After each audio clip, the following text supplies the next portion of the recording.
بسم اللہ الرحمن الرحیم۔ سورۃ البینہ کی آیت نمبر 6 تک ہم پڑھ چکے ہیں۔ اگلی آیت میں اللہ تعالیٰ ارشاد فرماتے ہیں، اعوذ باللہ من الشیطان الرجیم، ان الذین، بے شک وہ لوگ، آمنوا جو ایمان لائے، وعملوا الصالحات اور عمل کیے انہوں نے نیک، اولئک یہ لوگ، ہم وہ، خیر البریہ اچھے ہیں خلقت میں، خیر بہتر ہیں، اچھے ہیں، البریہ مخلوق میں۔ تو جس طرح سے مشرک اور اہل کتاب میں سے جو لوگ ہیں جو بھی کافر ہیں وہ بدترین مخلوق ہیں اللہ کے نزدیک،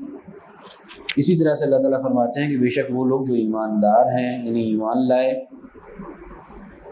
اور نیک اعمال کیے، یہ لوگ وہ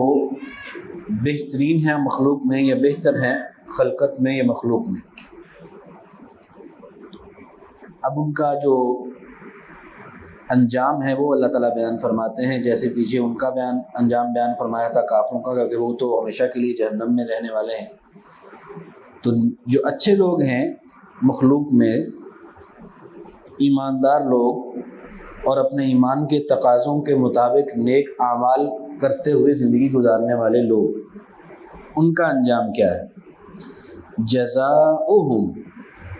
جزا بدلہ، جزاء بدلہ، ہم ان کی یا ان کا، جزاؤہم بدلہ ان کا، عند پاس، عند مانا پاس یا نزدیک، عند ربہم، ربہم ان کا رب، عند ربہم ان کے رب کے پاس، جزاؤہم بدلہ ان کا یا جزا ان کی بھی آپ کہہ سکتے ہیں، کیونکہ اردو میں بھی جزا استعمال ہوتا ہے، جزا کا معنی بدلہ ہوتا ہے۔ جزاؤہم بدلہ ان کا، عند ربہم ان کے رب کے پاس، جنات باغات ہیں، جنتیں ہیں،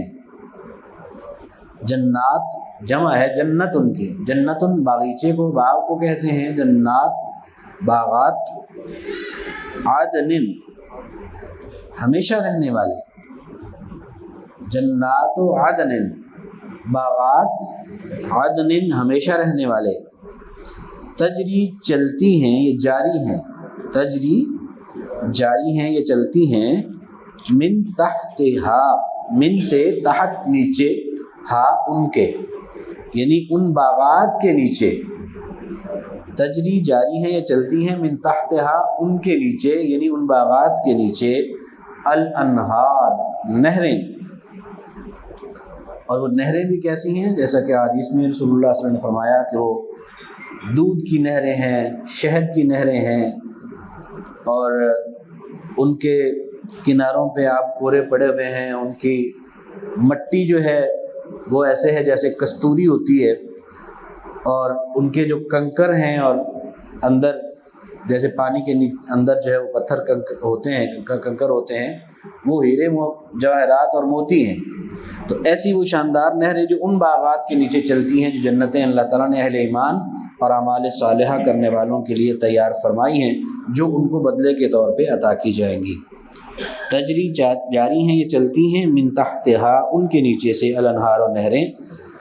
خالدین ہمیشہ رہنے والے ہیں۔ یہ اہل ایمان اس عیش اور آرام کی زندگی میں خالدین ہمیشہ رہنے والے ہیں، فیہا ان میں،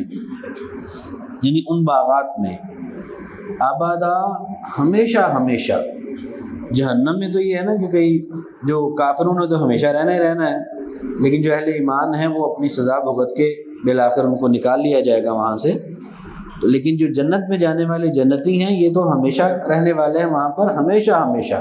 ان کے لیے کوئی بھی اختتام نہیں ہے ان کی ان نعمتوں کا اور اس عیش کی زندگی کا، ابدا ہمیشہ ہمیشہ۔ راضی اللہ، راضیہ راضی ہو گیا، اللہ اللہ تعالی، رضی اللہ راضی ہو گیا اللہ تعالی، عنہم ان سے، یعنی ایسے اہل ایمان اور نیک اعمال کرنے والے جو ہیں جن کو اللہ نے جنتیں عطا فرمانی ہیں، وہ ایسے لوگ ہیں کہ رضی اللہ، راضی ہو گیا اللہ، عنہم، ان سے، ورضو، اور وہ راضی ہو گئے، عنہ، اس سے۔ یعنی کیفیت یہ ہے کہ وہ اللہ جو ہے ان کے نیک اعمال اور ان کے ایمان کے اخلاص کی وجہ سے ان پر راضی ہے، اور وہ اپنے اللہ کی وحدانیت اور اس کی عظمت اور قدرت پر اور اس کے دین پر خوش اور راضی ہیں۔ تو یہ کیفیت ہے ان لوگوں کی کہ اللہ ان پر راضی ہے اور وہ اللہ پر راضی ہیں۔ اور ابتدائی طور پر، بنیادی طور پر اس کا مصداق نبی علیہ الصلوۃ والسلام اور صحابہ کرام رضوان اللہ علیہ مجمعین ہیں، اور ان کے بعد پھر قیامت تک آنے والے تمام ایماندار جو ایمان خالص کے ساتھ نیک اعمال کرنے والے ہیں۔ تو رضی اللہ عنہم، راضی ہو گیا اللہ ان سے، ورضو، اور وہ راضی ہو گئے، عنہ، اس سے۔ اب یہ جو اعزاز ہے، ایک تو ہمیشہ کی جنتوں کا، دوسرا اللہ کی رضا کا، یہ کس کے لیے ہے؟ ذالکا لفظی طور پہ تو وہ ہے، لیکن مراد اس سے یہ جو بھی بیان ہوا ہے اعزاز، ذالکا یہ، لے من، لے واسطے یا کے لیے، من جو شخص، لے من واسطے اس شخص کے ہے جو، لے واسطے من جو شخص، لے من واسطے اس کے ہے جو، خاشیہ ڈر گیا، ربہ اپنے رب سے، جو اپنے رب سے ڈر گیا دنیا میں، اپنے رب کی عظمت کو اس نے پا لیا اور اللہ کی قدرت اور عظمت کو اور اس کی کبریائی کو بھانپ کر وہ ڈر گیا اس سے، اور اس نے اس سے ڈر کر زندگی گزاری، اور اس سے ڈرتے ہوئے اس مالک سے وہ ہر نیکی کو کرنے کی کوشش کرتا رہا تاکہ میں اس مالک کی رحمتوں کا حصول کر سکوں اور رحمتوں کو حاصل کر سکوں، اور وہ اس مالک سے ڈرتے ہوئے ہر برائی سے بچتا رہا کہ میں کسی برائی کے قریب نہ بھٹکوں کیونکہ وہ کہیں میرے اللہ کو ناراض نہ کر دے۔ تو ایسا بندہ جس نے، جو اپنے رب سے ڈر گیا اور رب سے ڈر کر جس نے زندگی گزاری، یہ جو اعزاز پیچھے بیان ہوا ہے یہ اسی کے لیے ہے۔ ذالک یہ لمن واسطے اس شخص کے ہے جو خشیہ ڈر گیا، ربہ اپنے رب سے۔ نبی کریم صلی اللہ علیہ وسلم جو فرماتے ہیں کہ ایک روایت میں کہ قرآن پاک کو کہ حق ادا کرنے کے حوالے سے، قرآن پاک کی تلاوت کا حق یہ ہے کہ جب کوئی اچھی آیت آئے اور جزا کی اور اعزاز کی بات آئے، انعامات کی بات آئے، تو اللہ تعالیٰ سے ان کو طلب کرنے کی دعا کی جائے وہاں پر رک کر، اور اگر کہیں سزا اور عذاب کی بات آئے تو وہاں پر اللہ تعالیٰ کی پناہ طلب کی جائے اس سے۔ اور نبی کریم صلی اللہ علیہ وسلم خود بھی تلاوت قرآن پاک کی اس طرح سے فرماتے تھے۔ تو اب جیسا کہ یہ آیا ہے بات کہ نیک لوگ جو ہیں صاحب ایمان اور نیک اعمال کرنے والے، ان کا بدلہ جو ہے وہ باغات ہیں جن کے نیچے ہمیشہ، جن کے نیچے نہریں چلتی ہیں اور وہ اس میں ہمیشہ ہمیشہ رہنے والے ہیں،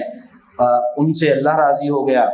اور وہ اللہ سے راضی ہو گئے، اور یہ اعزاز اس کے لیے ہے جو ڈر گیا اپنے رب سے۔ تو ہمیں کیا کہنا چاہیے؟ اللہم اجعلنا منہم، اللہم اے اللہ، اجعلنا بنا دے ہمیں، منہم ان میں سے، اللہم اجعلنا منہم اے اللہ ہمیں بھی ان میں سے بنا دے، آمین۔ آج جو آیات پڑھی ہیں میں ان کو دہراتا ہوں، دھیان سے دوبارہ سن لیجئے۔ اعوذ باللہ من الشیطان الرجیم، ان الذین، بے شک وہ لوگ، آمنو جو ایمان لائے، وعملوا الصالحات اور عمل کیے انہوں نے نیک، اولئک یہ لوگ ہیں، ہم وہ، خیر البریہ اچھے ہیں مخلوق میں، یا بہترین ہے مخلوق میں بھی کہہ دے تو کوئی مذاقہ نہیں ہے۔ جزاؤہم بدلہ ان کا، عند ربہم ان کے رب کے پاس، جنات عدن باغات ہیں ہمیشہ رہنے والے، تجری چلتی ہیں، من تحتہا ان کے نیچے سے، الانہار نہریں، خالدینہ ہمیشہ رہنے والے ہیں، فیہا ان میں، ابدا ہمیشہ ہمیشہ،